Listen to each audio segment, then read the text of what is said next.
sommes de retour pour ce deuxième segment sur l'épisode santé intestinale gastro-intestinale plutôt parce que c'est loin d'être banal. Et maintenant, ce sera mon tour de parler un peu plus parce que je vais vous parler d'un problème de santé qui peut être assez fréquent et puis qui peut être assez incommodant aussi, qui est le reflux. Donc, je suis toujours avec ma collègue Noémie Maurice et notre nutritionniste invitée Kiana. Oui. Et nous allons donc parler justement du reflux, de la dyspepsie et également un peu de gastroprotection. Donc là, faites-vous-en pas trop, partez pas en peur si vous savez pas trop c'est quoi à l'heure exacte. Là, on va préciser le tout. Une chose à la fois. Une chose à la fois, exactement. Donc, en gros, la dyspepsie, c'est quoi? Ben, on va séparer le mot en deux. Le dys, c'est pour un bad, donc un problème, que ça file pas. Et puis, pepsia, vraiment, c'est le mot pour digestion. Fait que, trouble digestif. Donc, c'est vraiment l'ensemble des symptômes qui va causer des douleurs ou des malaises gastriques. Donc, vraiment au niveau du haut transit. Fait que, tu sais, ça exclut là, tout ce qui est plus, tu sais, comme rectum, intestin grêle et tout. C'est vraiment plus jusqu'à l'estomac, mettons. Fait que, tu sais, l'œsophage, la bouche, etc. Mm-hmm.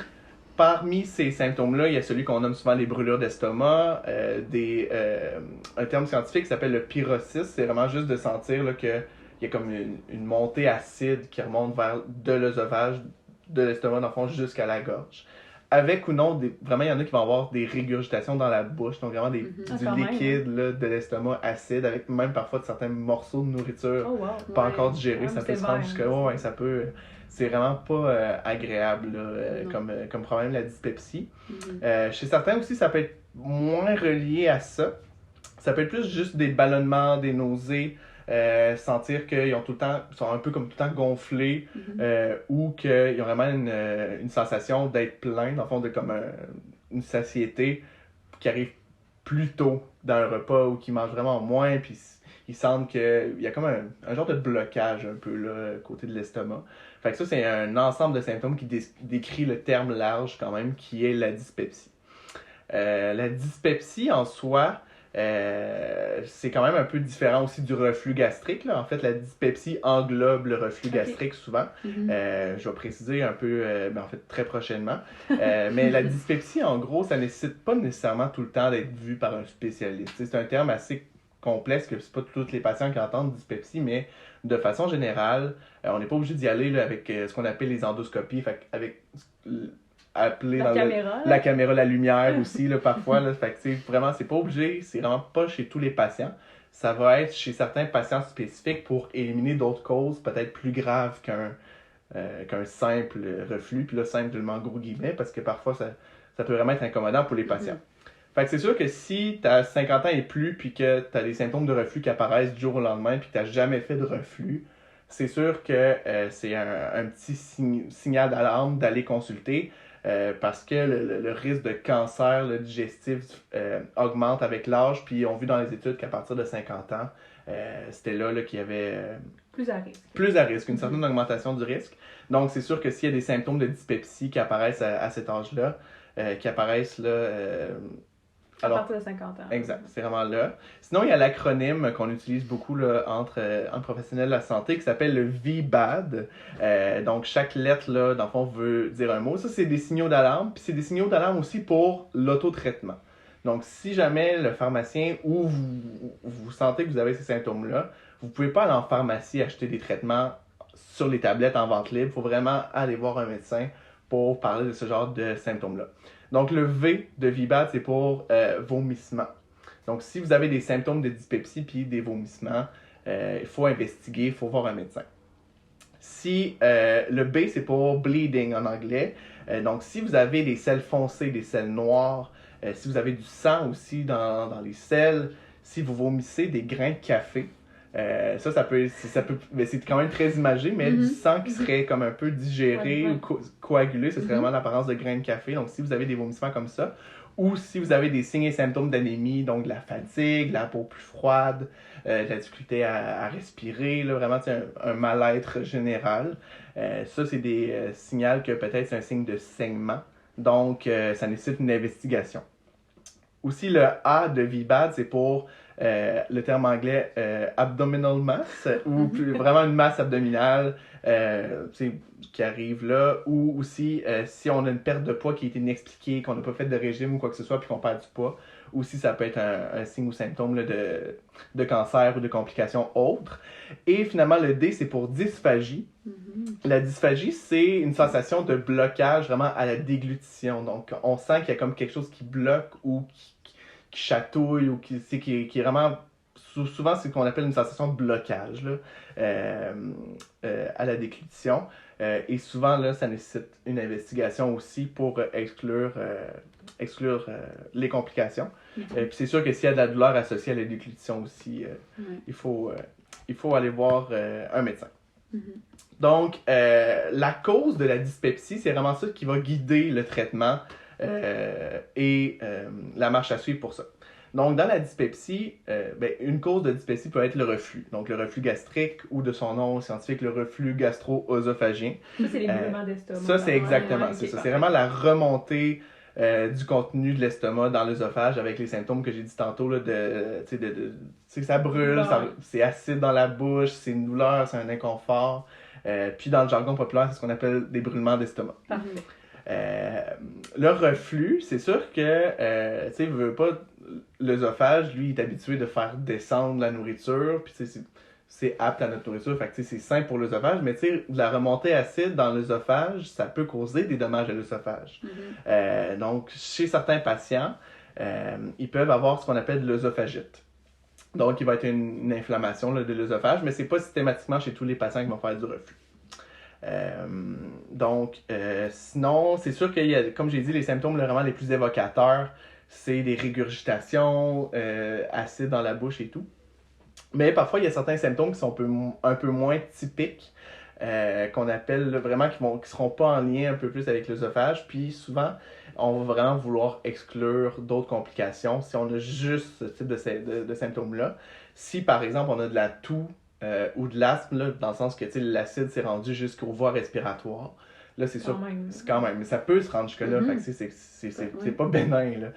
Aussi, parfois, on peut faire vraiment, la voix peut être plus rauque, un changement dans la voix, les dents, la santé bucco-dentaire, tellement qu'on a l'acide qui modifie toute la santé, justement, à ce niveau-là.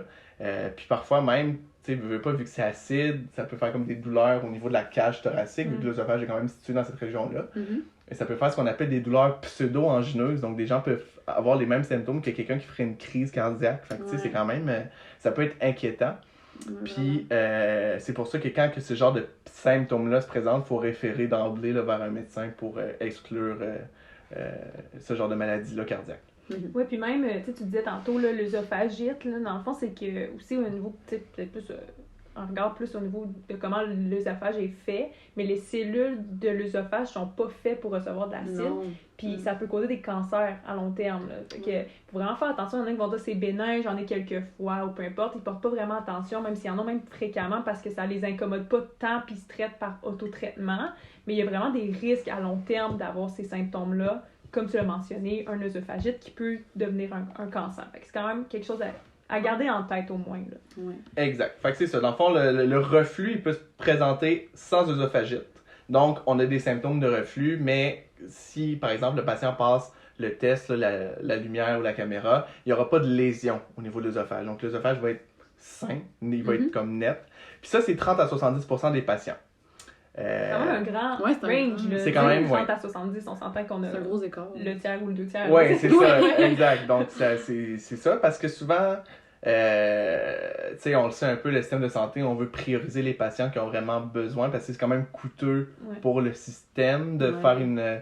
Puis même, c'est quand même invasif, là, avoir une caméra au niveau de l'œsophage. Donc, ils sélectionnent vraiment les patients plus à risque ou qui présentent plus des caractéristiques cliniques là, propices à ça.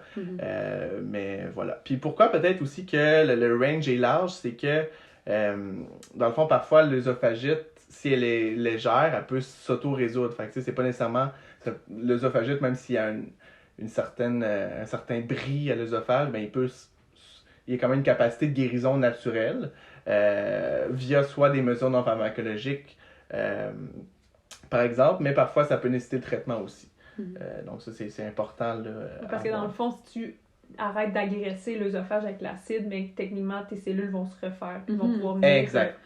C'est juste que c'est répétitif, ouais. Exact. Ou plus sévère, ouais, ça peut causer plus de dommages. Exact. Puis parlant de sévère, ben souvent on va classifier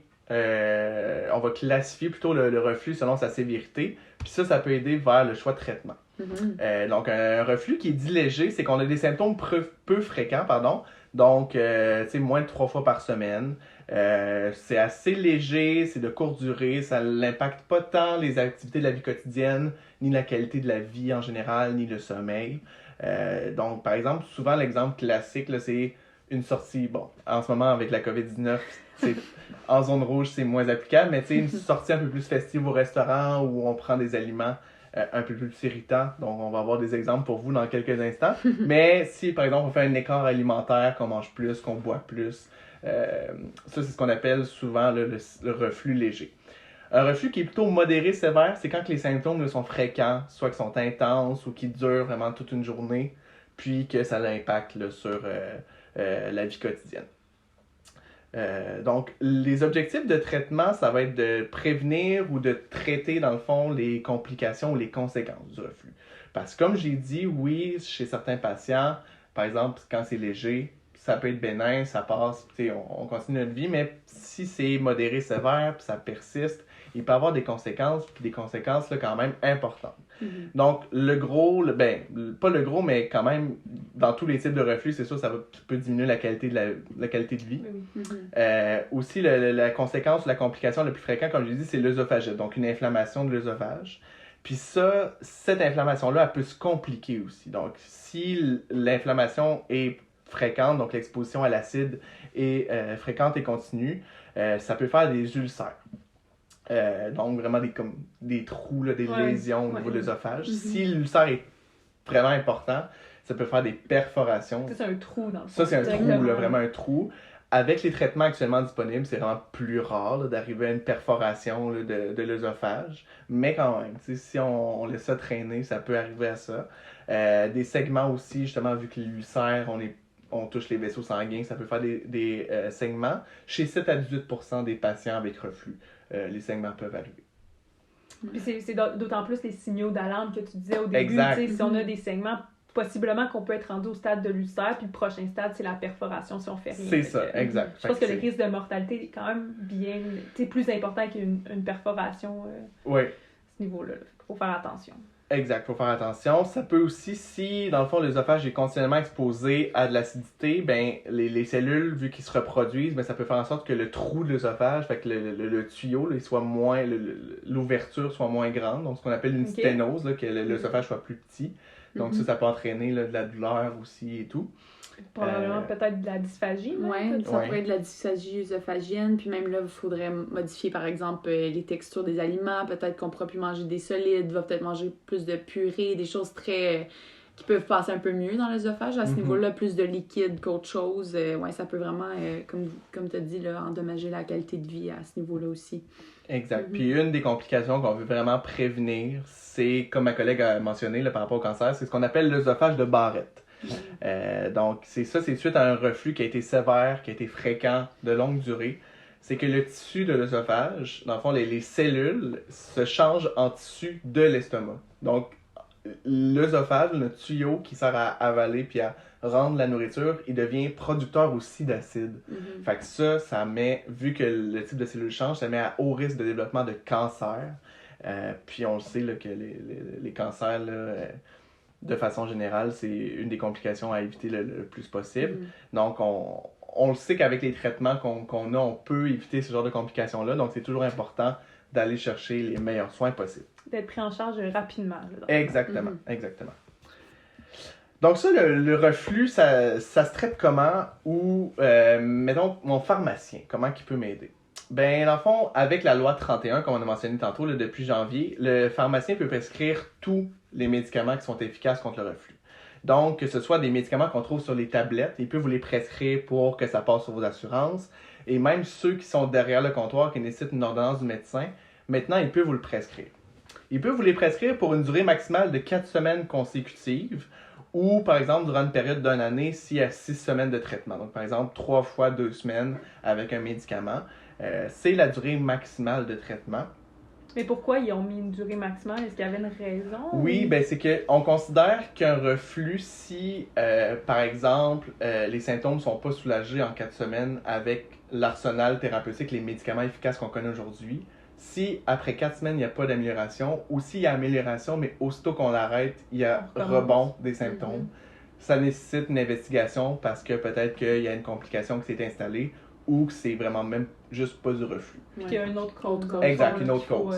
Dans ce temps-là, il faut vraiment référer pour qu'il y ait des examens médicaux peut-être plus poussés ou vraiment une évaluation médicale complète qui soit effectuée. Mais sinon, si c'est les symptômes caractéristiques du reflux, habituellement en 4 semaines, c'est sûr qu'on voit une amélioration. Oui, puis aussi, c'est ça, là, il y a différents critères. Là. Je pense que tu vas un peu parler de quand est-ce que le pharmacien peut prescrire ou non un médicament, mais tu sais, souvent, un patient qui fait du reflux, un jeune patient qui n'a pas de comorbidité ou problème de santé autre, qui a ces symptômes-là, exemple, augmentés par le stress avec l'école, prise d'alcool peut-être aussi parfois, bien souvent, en clinique, c'est ça qu'ils vont donner en premier lieu. Ils vont donner un médicament, on l'essaye pour 4 semaines, on regarde si ça l'améliore pas. Fait que ça permet aussi d'améliorer l'accessibilité, mais le traitement est le même. Là, exact, c'est ça. Fait que dans le fond, le pharmacien il peut vous le prescrire si, vous avez des signes et symptômes classiques de reflux. Donc, c'est sûr, comme j'ai dit, une remontée acide dans la bouche, des nausées, parfois ça peut être des nausées, une sensation vraiment de chaleur, de brûlure là, au niveau de l'œsophage. Donc, ça, c'est tous des symptômes classiques.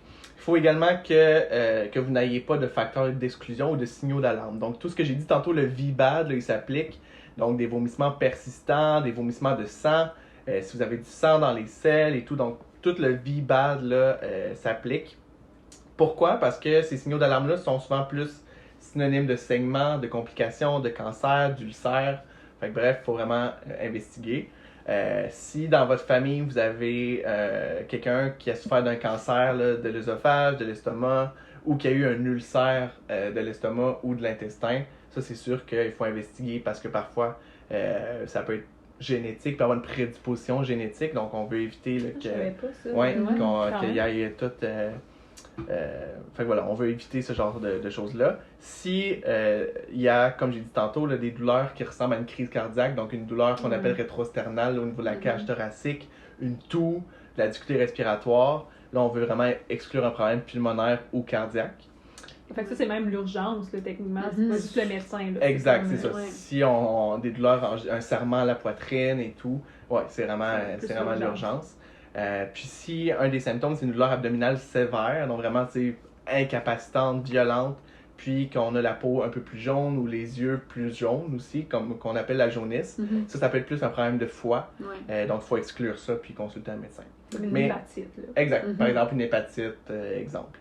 Mais si vous n'avez pas ces facteurs d'exclusion-là, le médecin le pharmacien va pouvoir vous prescrire différents traitements.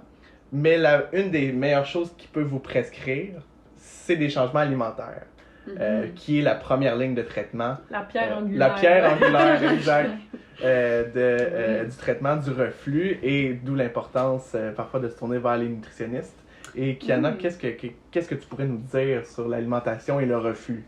Oui, bien c'est sûr qu'en cas de reflux, ça a beaucoup à voir avec l'acidité, encore une fois, un peu comme qu'on a mentionné plus tôt, mais vraiment, ce qui est à éviter, c'est les aliments très gras, les aliments frits, de rajouter beaucoup d'huile dans son alimentation ou de beurre, parce que ça, c'est toutes des choses qui sont très difficiles à digérer ou très lentes à digérer. Donc, plus ça prend du temps à digérer, plus ça se peut que la production d'acide soit plus importante. Donc, ça pourrait empirer la situation.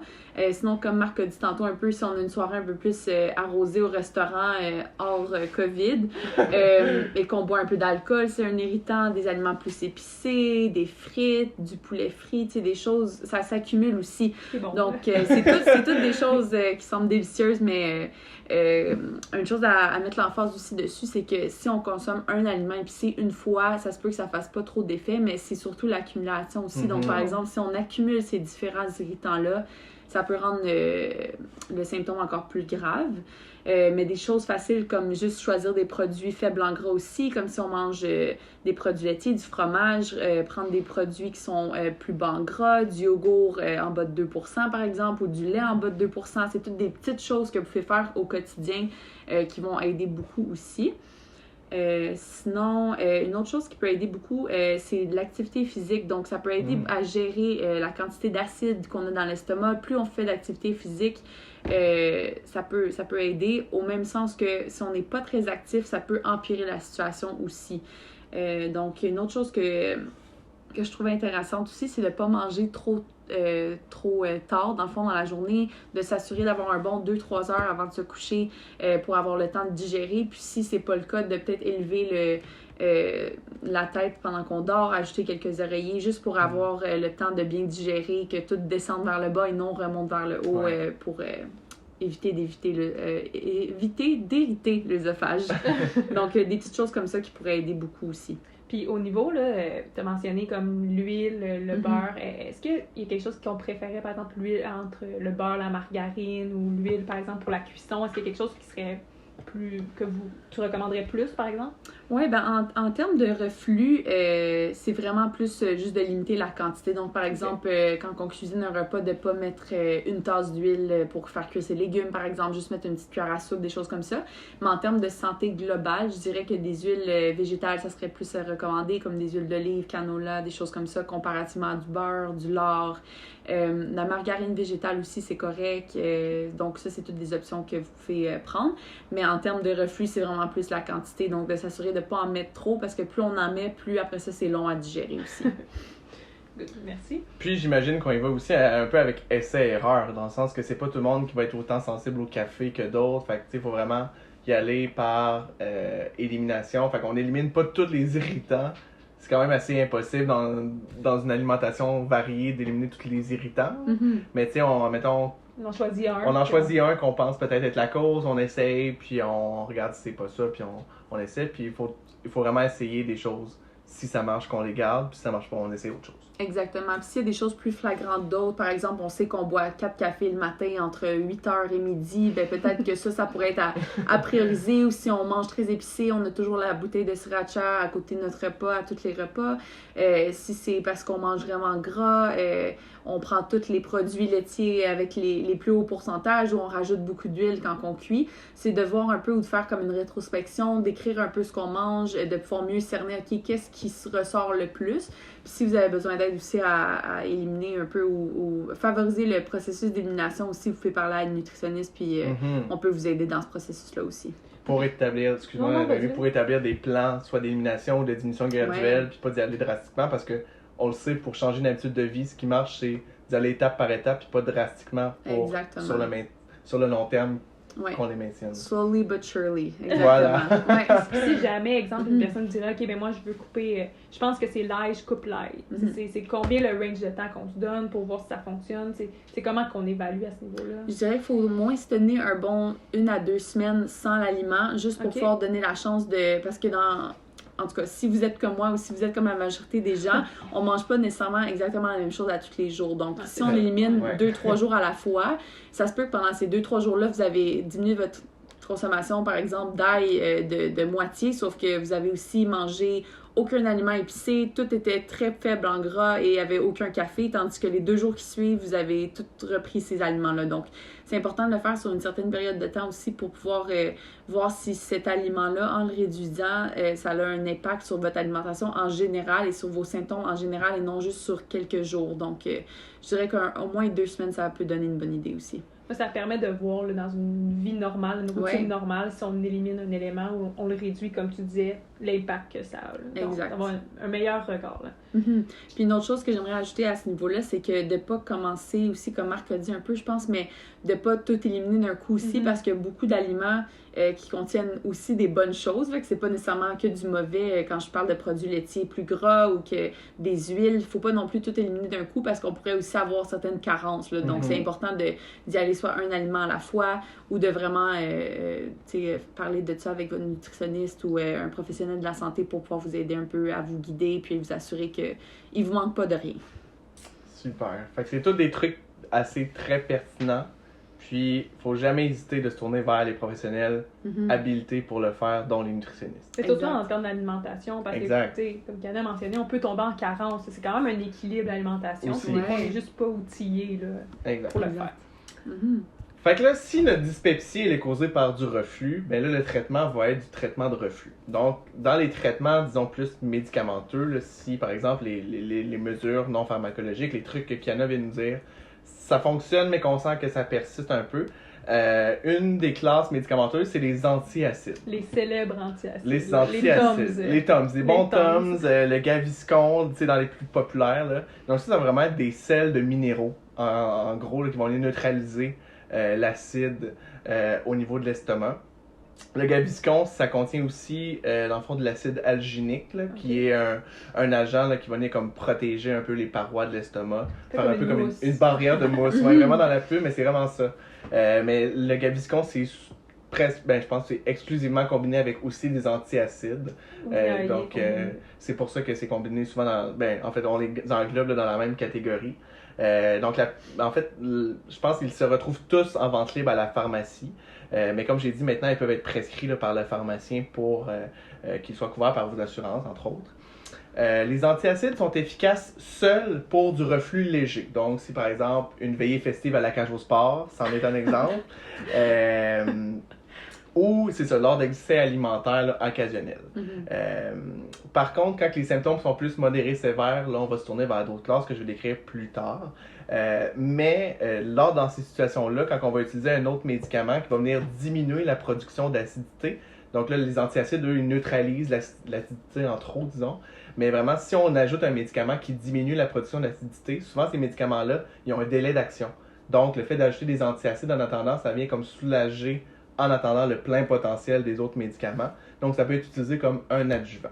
Fait que c'est un ajout, dans le fond, c'est ça? Exact, c'est ça. Si on a vraiment juste des symptômes légers, ça peut être le seul traitement qui fonctionne pour nous. Mais si c'est plutôt modéré, sévère, ça peut être en attendant que l'autre médicament fasse effet. Quand tu dis que ça agit quand même rapidement, est-ce qu'on a un peu un délai environ? Est-ce que Ouais, c'est quelques oui, minutes ou des heures? Oui, habituellement, c'est moins de 5 minutes. Ah, Fait que ok, c'est vraiment, tu as des symptômes, souvent c'est des comprimés à croquer ou des liquides, donc c'est toujours important là, de regarder la posologie adéquate là, sur l'emballage, vu qu'il y a beaucoup de marques de produits différents. Mais c'est ça, dans la grande majorité de ces produits-là, ça agit en moins de 5 minutes. Mais par contre, vu que ça agit aussi rapidement, l'efficacité dure assez... l'efficacité est assez courte, donc de 20 à 30 minutes si on le prend à jeun. Par contre, si c'est après un repas, par exemple, ça peut durer jusqu'à 3 heures. C'est un peu plus long, mais quand même. Fait que, tu sais, ça nécessite d'être pris souvent, plusieurs fois par jour pour que ce soit efficace. Et un gros truc là, qui est important, c'est que ça peut interagir avec beaucoup de médicaments. Vu que c'est des sels, des minéraux, souvent ça a un potentiel d'interaction, comme par exemple avec le Synthroïde, un médicament souvent prescrit pour la thyroïde. Plusieurs médicaments aussi utilisés en VIH, certains antibiotiques pour plein de types d'infections. Donc, même si ça se trouve sur les tablettes en pharmacie, c'est pas inoffensif. Donc, c'est toujours important là, de consulter votre pharmacien. Puis, si vous le prescrivez d'encore plus, il va faire cette analyse-là pour vous, là, pour s'assurer que ce soit pleinement sécuritaire. Dans les effets secondaires les plus fréquents qu'on a avec les antiacides, souvent les antiacides qui sont faits de calcium, ça va être de la constipation. Sinon, si on fait plutôt de magnésium, ça va être de la diarrhée. Donc, il y a souvent les deux extrêmes. Fait qu'il faut toujours regarder un peu la composition de l'antiacide qu'on choisit. Puis si on a un peu plus tendance à être constipé dans la vie, peut-être plus favoriser par exemple le magnésium ou autre chose par exemple. Donc on peut quand même personnaliser le choix de l'antiacide selon la présentation du patient. Puis aussi, il y a certains antiacides qui sont faits avec du sodium. Puis on sait que le sodium, c'est souvent relié par exemple à l'hypertension, exact. Donc ça peut venir débalancer le contrôle de ça ou augmenter le liquide, l'accumulation d'eau, ce qu'on appelle là, exactement, de l'œdème. Donc, chez ces patients-là, ça va être ceux-là à moins privilégiés, voire pas conseillés. Donc, c'est quand même important là, de quand même consulter si on a des problèmes de santé ou on prend des médicaments avant de s'auto-traiter pour un reflux. Aussi. On devrait quand même aller voir un pharmacien juste pour s'assurer que tout est adéquat, là, si je comprends bien. Exact. Fait que ça, c'était les antiacides. Il y a aussi une autre classe utilisée là, pour le reflux qui s'appelle les antihistaminiques H2, donc dans le fond, qui vont venir cibler les récepteurs 2 les antihistaminiques. Souvent, on dit antihistaminique, c'est pour les allergies. Là, c'est pour ça. Il faut faire attention. Là, hein? Je ne dis pas de prendre du Benadryl, du Claritin ou du Réactine. Là. C'est vraiment complètement différent. Ça ne se trouve pas sur les mêmes tablettes non plus en pharmacie. Mais, dans le fond, l'histamine, le récepteur numéro 2, donc les anti-H2, ça a un rôle, dans le fond, dans l'acidité gastrique et tout. Donc, ces molécules-là vont venir cibler seulement les récepteurs numéro 2 qui sont en lien avec l'acidité et n'iront pas avec ceux là, en lien avec les réactions allergiques, par exemple. Fait qu'on prend pas un Zantac si on a une petite réaction allergique. Non plus, non, exact, c'est ça. Donc, les médicaments que je vais nommer ici, on les prend pas non plus. L'un ou avec l'autre. Exact, c'est ça. On prend pas parfait. Ça si on a. Faut vraiment faire la distinction Exact. entre les deux. Ouais. Si vous êtes allergique à votre chat, ne prenez pas. Par exemple. Exact. Donc, la majorité se trouve en vente libre en pharmacie. Il y en a qui sont derrière le comptoir, mais bref, de toute façon, ils sont rendus tous prescrits. Ils peuvent tous être prescrits par un pharmacien. Ces médicaments-là sont surtout efficaces quand on l'utilise au besoin sur de courtes durées, comme par exemple, mon exemple classique, une virée à la cage au sport. Pourquoi? Parce qu'il y a une accoutumance qui se développe. Donc, le corps, vu que tu lui donnes des anti-H2, ben, il va enlever son nombre de récepteurs H2. Donc, il va vraiment faire en sorte que le médicament, au final, va être moins efficace. Donc, si on l'utilise sur une longue période puis qu'on expose, là, dans le fond, le corps plus longtemps à ce genre de médicaments-là. Côté efficacité, ils ont un début d'action quand même assez rapide, en 30 à 45 minutes, puis dure habituellement de 6 à 10 heures. Donc, la majorité des médicaments vont être à prendre 2 fois par jour pour cette classe-là. Quand même, un point intéressant, c'est qu'il faut les espacer avec les antiacides. Donc, tu prends pas ton Tums en même temps pour soulager encore plus les symptômes. Ça va être plus efficace, non, ça marchera pas. C'est ça, c'est que dans le fond, ces médicaments-là, les anti-H2, comme par exemple, là, j'ai oublié de les nommer, mais c'est par exemple le Zantac, donc la ranitidine, ou le Pepcid, la famotidine. Un autre aussi qui est un peu moins, mais qui peut être vu aussi, c'est le Tagamet, donc le cimétidine.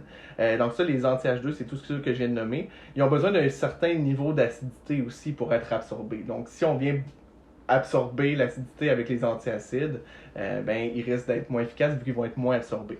Donc, on conseille d'espacer d'au moins 2 heures entre les deux. Les effets secondaires, c'est des agents habituellement très bien tolérés. Donc, parfois, ça va être un petit peu des maux de tête, parfois des nausées, vomissements, diarrhée. C'est vraiment des effets secondaires généraux que pas mal tout médicament peut causer. Donc, c'est quand même là, habituellement assez bien toléré. Mais comme j'ai dit, le gros frein à cette classe-là, c'est qu'on développe de la tolérance. La tolérance, exact, c'est ça. Puis, tu sais, un truc, là, si quelqu'un veut en prendre puis le combiner avec un antiacide, là, puis qu'il n'y a pas de problème à le faire, là, c'est l'anti-H2, on peut le prendre souvent avant le repas, vu que ça prend comme 30 à 45 minutes à fonctionner. Puis, on a vu que l'anti-H2, c'est ça j'ai dit? Ouais. Ouais, ok, pardon. Puis, notre antiacide. Comme par exemple le Zantac. Ouais, exact. Puis, notre antiacide, on peut le prendre après le repas, si jamais on a des symptômes, parce qu'il agit plus longtemps sur un estomac plein, puis ça ne prend pas longtemps à débuter. Fait que des fois, ça peut aider. C'est un très bon truc. Est-ce que dans ce cas-là, vous recommanderiez de prendre les deux en même temps ou il y en a un qui est peut-être plus à suggérer que l'autre? Parce que par exemple, si je vois anti-H2 pour moi, ça me dit, ok, ben plus de tolérance va être développée, tandis que l'autre, il y a peut-être moins d'effets négatifs. Je sais pas, y en a-tu un qui serait plus à favoriser que l'autre ou la combinaison serait. Je sais pas si tu veux te mouiller. Ben, moi, c'est peut-être souvent... une question complexe. Non, mais... ben c'est sûr qu'il faut toujours, encore une fois, personnaliser selon le patient, selon ses maladies, selon ses médicaments qu'il prend et tout.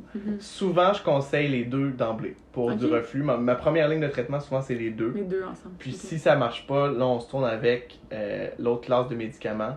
Que je vais parler, les inhibiteurs là, de la pompe à protons. Ouais, ok. Donc moi, personnellement, quand je fais des conseils en pharmacie en tant que stagiaire, je recommande souvent les deux d'emblée. Ok. Mais c'est un choix, je pense que c'est un choix personnel. Il n'y a pas vraiment de problème non plus, je pense, à y aller débuter avec un antiacide si un patient qui n'aurait pas de contre-indication, puis qui dit moi c'est efficace, puis d'en prendre... Tu sais, je sais juste quand, exemple, je vais à la cage au sport, puis ça m'arrive une fois par année, fait que d'en prendre, tu sais, une fois, puis c'est... L'antiacide a un avantage, c'est que si jamais... Vu que le anti-H2, c'est qu'il y a un certain délai avant de faire effet, fait que si tu prends un repas gras, exemple, on soupe ce soir, puis tu dis, je me sens pas bien après le repas, puis tu prends un Zantac, ben ça peut être plus long avant que ça fasse effet que si tu prends un Tums, puis que ça soit efficace. Je pense que ça dépend des symptômes à chacun, mais il n'y a pas de problème là, de mon côté. C'est ça. Donc, Non, exact. Ouais, ok, c'est bon, ça va. Fait que comme j'ai dit, là, j'ai mentionné un nom qui semblait un peu machiavélique, là, les inhibiteurs de la pompe à protons. C'est des médicaments qui sont souvent prescrits là, quand même. Donc, par exemple, on pense au Pentoloc, le pantoprazole, le Dexilan, le dexlansoprazole, le Nexium, les oméprazole. Donc ça, c'est quelques exemples, mais il y en a bien d'autres. Ça, c'était des médicaments qui, certaines formulations se trouvent en annexe 2 derrière le comptoir, comme le Gravol par exemple, donc ils ne nécessitent pas de prescription, mais ils doivent être mis au dossier. Il y en a d'autres qui sont vraiment sous prescription par le médecin, mais encore une fois, je répète, maintenant les pharmaciens peuvent le prescrire. Ce sont vraiment les médicaments les plus efficaces, là, autant, ben, pas sur le long terme, mais parce que vous allez voir, ça prend quand même certains jours. Il y a un certain délai d'action, mais d'un point de vue global, c'est vraiment les plus efficaces pour diminuer les symptômes de reflux. Parce que, puis aussi, en plus, ça a c'est utilisé pour réparer souvent l'œsophage, pour traiter les ulcères. Donc, souvent, vu que ça a plein d'autres bénéfices, puis c'est utilisé dans des cas de reflux souvent plus sévères, les gens vont y aller d'emblée avec ces médicaments-là parce que vu qu'on ne sait pas, on n'a pas investigué s'il y a une œsophagite ou non, s'il y a un ulcère ou non, bien, on va se dire au moins on le protège avec l'IPP, donc l'acronyme pour inhibiteur de la pompe à protons. Donc au moins on se dit on le traite avec le médicament le plus efficace puis qui couvre le plus possible de paramètres là, cliniques. Comme j'ai dit, par contre, le bémol, c'est que ça prend un certain délai d'action, habituellement de 3 à 5 jours. D'où parfois la pertinence d'ajouter justement des antiacides ou des anti-H2, comme les Antac là, ou les Tums, au début de traitement, donc dans les 3 à 5 premiers jours, puis par la suite, on prend l'IPP là, sur le long terme. Puis le bémol que je dirais à ça, c'est que ça va pas prendre 3 jours avant qu'il soit efficace. Dans notre première dose, on va observer une efficacité, mais ce sera pas l'efficacité maximale. C'est ça, exact. Fait que dépendamment des patients, ça peut être suffisant dès la première dose ou non. Exact, c'est ça. Puis dans les effets secondaires, c'est habituellement également très bien toléré, comme je disais tantôt. Là, c'est sensiblement les mêmes que les anti-H2, donc les effets secondaires globaux des médicaments. Chez certains patients, des maux de tête, des nausées, des vomissements, un petit peu de diarrhée.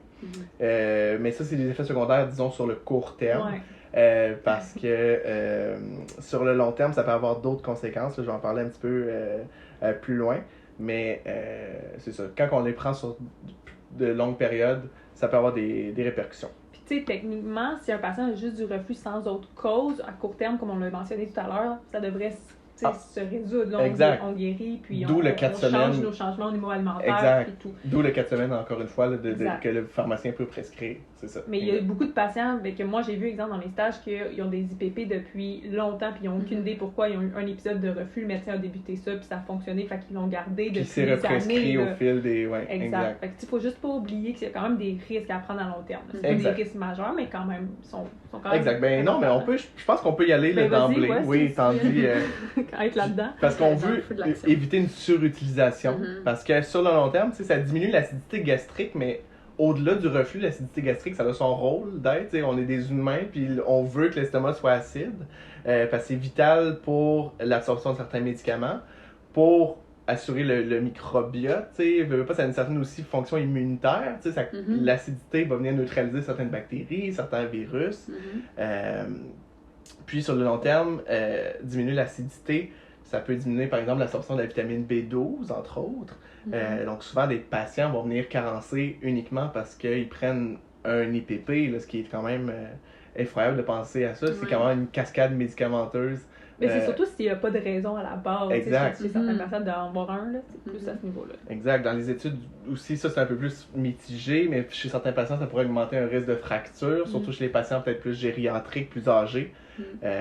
Donc vraiment, là, c'est toujours à réévaluer dans un dossier d'un patient ou vous-même. Là, si vous voyez que vous prenez un médicament, un IPP comme par exemple un des plus prescrits, le Pentoloc ou le pantoprazole ou le Dexilan, si vous voyez que vous prenez depuis hyper longtemps, sans raison, vous-même, vous pouvez initier la discussion avec votre médecin, avec votre pharmacien pour réévaluer un peu la place dans vos traitements actuels. C'est toujours pertinent. Mais je mettrais juste une petite bémol là-dessus. Là, c'est juste faire attention. Si quelqu'un prend exemple du Pentoloc de manière régulière depuis plusieurs années, on ne conseille pas non plus de l'arrêter de manière instantanée là, de l'arrêter, comme j'ai juste anglicé one shot. Là. Exact. Parce que ça peut créer vraiment du reflux rebond. Là. Oui. Fait que souvent, on va avoir comme des protocoles de déprescription que les médecins ou même les pharmaciens on peut faire. Fait que c'est vraiment d'en parler avec un professionnel de la santé pour voir là, ce qu'on peut faire à ce niveau-là. Là. Exact, c'est ça. Parce que, ouais, c'est ça.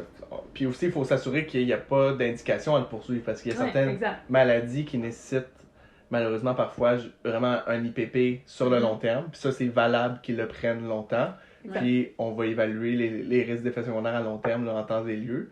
Mais si, par exemple, c'est juste pour un reflux, puis que là, il est soulagé depuis super longtemps, ce qu'on suggère souvent, c'est pour éviter l'acidité rebond, comme tu viens de mentionner, c'est si on a la chance d'avoir des demi-doses, là, des comprimés moins concentrés, on peut commencer avec des demi-doses.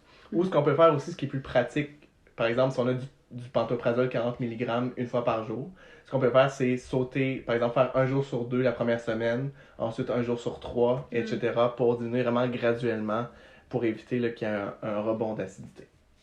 Puis ça peut toujours être fait conjointement là, avec le pharmacien ou votre médecin de famille, par exemple. Comment on prend les IPP? On le prend une fois par jour et on le prend 30 à 60 minutes avant un repas. Donc souvent c'est le premier repas de la journée là, le matin. Pourquoi? C'est que c'est à ce moment-là que les pompes dans le fond de sécrétion d'acide parce que je le rappelle là, les IPP leur fonction c'est vraiment de diminuer la production d'acidité, pas de neutraliser l'acidité, c'est vraiment de diminuer la production. Puis quand on a été à jeun donc une longue période, nuit, par exemple chez la majorité des gens la nuit, c'est là que les pompes, avec le premier repas de la journée, ils vont être maximisés, ils vont être sécrétés le maximum d'acidité. Donc, le fait de le prendre 30 à 60 minutes avant le premier repas de la journée, ça va venir neutraliser le plus de pompes à acide possible. Une particularité, c'est le Dexilant. Lui, c'est un médicament plus récent. Lui, il y a comme 2 pics d'action. Donc, selon les études, on pourrait le prendre à tout moment. Moi, personnellement, pour pas se tromper, je le dis, si ça vous incommode pas de le prendre aussi le matin à jeun, là, ça, mais il y aurait moins un gros impact sur le moment de prise que les autres IPP, comme le pantoprazole, par exemple. Le choix des IPP aussi il est à personnaliser selon le patient. Il y en a qui sont sous forme de capsules, il y en a qui c'est sous forme de comprimés qui fondent sur la langue, il y en a qui c'est des sachets de poudre. Donc, c'est un choix personnalisé selon le coût, les préférences du patient, etc. Donc voilà, ça résume pas mal ça pour les inhibiteurs de la pompe à protons. Il y a aussi un autre médicament là, qui est très rarement prescrit, le sucralfate. Je vais juste vous le mentionner pour que vous ayez ce mot. Le jeu au Scrabble. Là. Le jeu au Scrabble, c'est très payant. Ça peut être prescrit par le pharmacien, oui, mais il faut le prendre 4 fois par jour, donc c'est assez incommodant. Puis souvent, vu que c'est 4 fois par jour, ben, c'est plus dispendieux. Donc ça limite là, quand même sa place dans le traitement du reflux. Puis on a d'autres traitements très efficaces là, qui peuvent être utilisés exact. À la place. Donc ça, c'est sensiblement le traitement du reflux et donc le traitement de la dyspepsie si la cause est le reflux. C'est quand même le plus gros volet là, de ma capsule. La dyspepsie peut aussi être causée par une classe de médicaments assez fréquente qui est les anti-inflammatoires. Donc les AINS qu'on appelle les anti-inflammatoires non stéroïdiens, comme par exemple l'Advil, le Naproxène, le Motrin. Le Motrin aussi, c'est ça, dans le fond, tout ce qui est ibuprofène, le Celebrex, le Celecoxib aussi. On peut tous les nommer. On peut tous les nommer, mais écoute, fait c'est juste des noms que les gens ils sont pas tant nécessairement à l'aise, mais Advil, je pense qu'ils connaissent. Oui, Advil, c'est quand même, oui, c'est ça. Parce que cette classe-là, ça peut causer de la dyspepsie, puis selon le facteur de risque, ça peut causer des saignements gastro-intestinaux, même l'aspirine là, à faible dose qu'on voit souvent prescrit pour des problèmes cardiaques. Des problèmes cardiaques, exactement. Post-infarctus, par exemple. Exact. Donc, ça peut souvent causer des saignements, des perforations ou d'autres symptômes là, gastro-intestinaux. Donc, si la dyspepsie est causée par un anti-inflammatoire, c'est sûr que la première chose, ça va être de réévaluer l'anti-inflammatoire. Est-ce que je peux le cesser ou non? Si c'est un anti-inflammatoire pour, par exemple, une entorse, c'est sûr qu'on va privilégier, par exemple, le Tylenol, qui n'est pas un anti-inflammatoire. Si c'est un anti-inflammatoire qui est pris pour une condition chronique, comme de l'arthrite rhumatoïde, c'est plus difficile à cesser, ou même l'aspirine, petite dose, là, je vous dis pas de cesser ça si vous avez fait une crise cardiaque, là, du tout. dans certains cas, malheureusement, ce ne sera pas possible de cesser l'anti-inflammatoire ou l'aspirine. Et c'est là que le pharmacien peut vous prescrire un médicament protecteur pour votre estomac pour prévenir les segments reliés aux anti-inflammatoires. Ça doit dépendre là, c'est pas tous les patients, exemple sous aspirine, qu'on va donner un médicament pour l'estomac. Exact, c'est ça. Exact. Donc le pharmacien, il peut évaluer dans le fond quand que soit vous recevez une nouvelle ordonnance d'anti-inflammatoire ou d'aspirine, ou que votre situation clinique elle a évolué, vous avez une nouvelle maladie, vous prenez un nouveau médicament, vous avez vieilli. Donc ça, c'est tous des facteurs. L'âge est un facteur de risque. Oui, exactement, même, c'est ça. Il faut quand même le mentionner. Donc dans les facteurs de risque, on dit modéré. C'est un âge là, entre 65 et 75 ans. Sinon, c'est sûr, si on a eu un antécédent d'ulcère sans complications au niveau gastrique ou de l'intestin. C'est quoi une complication qu'on considérerait? C'est un peu ce que j'ai mentionné plus tôt. Donc, c'est une perforation, un saignement. Okay. Ça, c'est les complications les plus fréquentes. Donc, quand on dit qu'un ulcère est non compliqué, c'est qu'il y a eu un ulcère, oui, mais il n'y a pas eu ce genre de présentation-là. Exact. Mm-hmm. Un autre facteur de risque, c'est si on a une comorbidité qui nous met plus à risque de saignement, comme par exemple, justement, je l'ai dit, de l'arthrite qui nécessite des anti-inflammatoires sur le long terme, le diabète, l'insuffisance cardiaque. Ça, c'est des risques, des médicaments aussi, si on prend plusieurs antiplaquettaires, si on prend des corticostéroïdes, comme par exemple la prénisone, même certains médicaments pour la dépression, là, une certaine classe, comme par exemple le citalopram, ça peut augmenter le risque de saignement. Donc ça, c'est tous des facteurs de risque qu'on dit modérés. Des facteurs élevés, si on a des facteurs élevés, c'est sûr que l'anti-inflammatoire qui est prescrit, ce serait l'anti-inflammatoire qui est connu pour être le moins nocif pour l'estomac, et c'est le célécoxib, le Celebrex. Je ne rentrerai pas dans les détails pourquoi. Si ça vous intéresse, vous pourrez toujours demander à votre pharmacien, mais pour des contraintes de temps, je ne pourrai pas rentrer dans les détails, mais c'est celui qui est le plus doux, disons, pour l'estomac. Et on dit qu'on est à risque élevé de saignement si on est âgé de 75 ans et plus, si on a déjà eu un saignement à cause d'un ulcère, par exemple, ou une perforation, si on prend de la warfarine, du coumadin ou un autre anticoagulant, et si on a 2 facteurs et plus de risque modéré que j'ai nommé plus tôt, ça nous met dans la catégorie élevée. Et dans les 2 situations, c'est sûr qu'il va falloir un médicament pour protéger l'estomac. Le traitement que le pharmacien devrait vous prescrire, qui va être la même durée que l'anti-inflammatoire ou l'aspirine. Donc, ça va être un IPP. Donc, comme j'ai dit tantôt, le pantoprazole, par exemple, le Dexilan, à dose standard, donc 1 fois par jour, à la même dose. Parfois, on va aussi voir du misoprostol, mais encore une fois, c'est 4 fois par jour. Donc, c'est un agent de moins en moins prescrit, beaucoup plus rare en clinique. Très moins bien toléré. Aussi, ça cause beaucoup de diarrhée là, et des crampes aussi abdominales. Donc, beaucoup moins. Donc, ça va vraiment être les IPP là, que le pharmacien va évaluer. Tout dépendamment si vous avez également des signaux d'alarme. Encore, le VIBAD revient toujours, mais en santé gastro-intestinale. Juste à se rappeler, c'est le plus important. C'est ça, exact. VIBAD. Donc, voilà, le pharmacien va pouvoir vous évaluer ça. Donc, comme j'ai dit, la dyspepsie peut être causée par du reflux. Et là, il y a d'autres conséquences qui en découlent. La dyspepsie peut être causée par des anti-inflammatoires. La dyspepsie peut aussi être causée par une bactérie qui s'appelle le H. pylori ou le Helicobacter pylori. C'est une bactérie qui peut être présente dans l'estomac, qui se traite essentiellement par des antibiotiques. Encore une fois, je ne rentrerai pas dans les détails parce qu'on pourrait faire un épisode entier là-dessus. Sur le H. pylori, oui. Mais ça se traite là, dans le fond. Exact, c'est ça. Ça se traite essentiellement par des antibiotiques et des agents qui diminuent l'acidité, donc les IPP.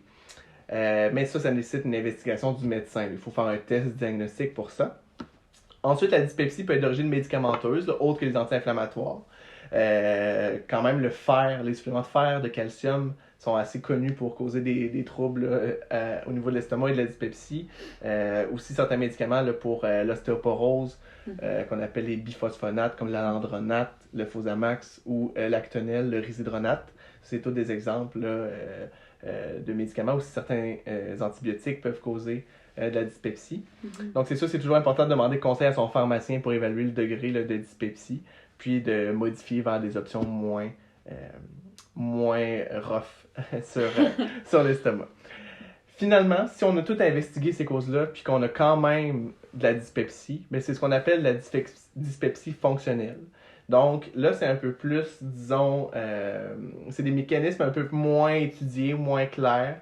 ça pourrait être fait en sorte que notre estomac, on est juste hyper sensible au mouvement de l'estomac, donc à l'agrandissement de celui-ci avec la nourriture et tout. Il y a plusieurs modalités de traitement. Chez certains, ça va être des antidépresseurs qui ont des propriétés antidouleurs qui vont être utilisées. Pour modifier le seuil, dans le fond, de la sensibilité de l'estomac. Exact, c'est ça. Fait que ça, c'est vraiment... Mais la dyspepsie fonctionnelle est seulement diagnostiquée un coup qu'on a passé la caméra puis qu'on voit qu'on a tous les symptômes de dyspepsie, mais il n'y a aucune lésion. Tout est normal, entre guillemets. Puis on n'a pas d'autres causes. On a D'autres, exclu comme on a toutes nos exclu, autres causes. exact. C'est vraiment le dernier diagnostic qui peut être amené.